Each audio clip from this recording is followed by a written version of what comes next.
যে তুমি তো বাংলা বোঝো, তো তোমাকে একটু দেখি ভালো করে, বুঝছো? সেটা হচ্ছে তুমি কেমন আছো? মই তো খারাপ আছি, আমি তো জানি না তোমার ভাষা। বলো, আমাদের এখানে এসে তোমার কেমন লাগছে? সবাইকে জানাং মোর দণ্ডবোধ হিয়া ভরা শুভেচ্ছা।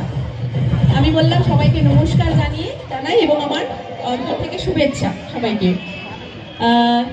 কৃষ্ণনগরে আজকে এসে আমাদের ভীষণই ভালো লাগছে যে একটা এত সুন্দর ফোক ফেস্টিভ্যাল হচ্ছে, যেটাতে আমরা সেখানে অংশ নিতে পারছি। এত দূর থেকে এসে আমাদের ডাকা হয়েছে, সেই জায়গাটা দেওয়া হয়েছে, এই জন্য মানুষ ম্যামকে অনেক অনেক অনেক আমাদের ধন্যবাদ, ভালোবাসা। চেষ্টা করব আজকে যাতে আমাদের সংস্কৃতি তুলে ধরতে পারি, আমাদের উত্তরবঙ্গের প্রাচীন যে হারিয়ে যাওয়া লুপ্ত যে নৃত্যশৈলী, সেগুলো যাতে আমরা ঠিকভাবে আমরা তুলে ধরতে পারি আর আপনাদেরকেও যাতে আনন্দ দিতে পারি, চেষ্টা করছি।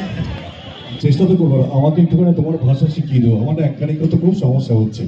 দিদি, আমাদের পক্ষ থেকে তোমাদের সবার জন্য আমাদের এই সামান্য উপহার, নদিয়া পার্বণ 2024। আসলে বাঙালির 12 মাসে 13 পার্বণের আরেকটি পার্বণ, বিশালের উদ্যোগে এই নদিয়া পার্বণ। আমাদের উত্তরবঙ্গ থেকে বন্ধুরা আসছে, ওরা আপনাদেরকে ওদের সংস্কৃতি, আসলে ওদের আমাদের বলে কিছু হয় না, সংস্কৃতি আমাদের সকলের, আমাদের নিজস্ব। এটাই আমাদের বাংলার সংস্কৃতি, আমাদের ভারতীয় সংস্কৃতি। এই সংস্কৃতি লালন করাই আমাদের একমাত্র কর্তব্য। দিদির কাছে এবার অনুষ্ঠান দেখবো, এবার মঞ্চটা তোমার।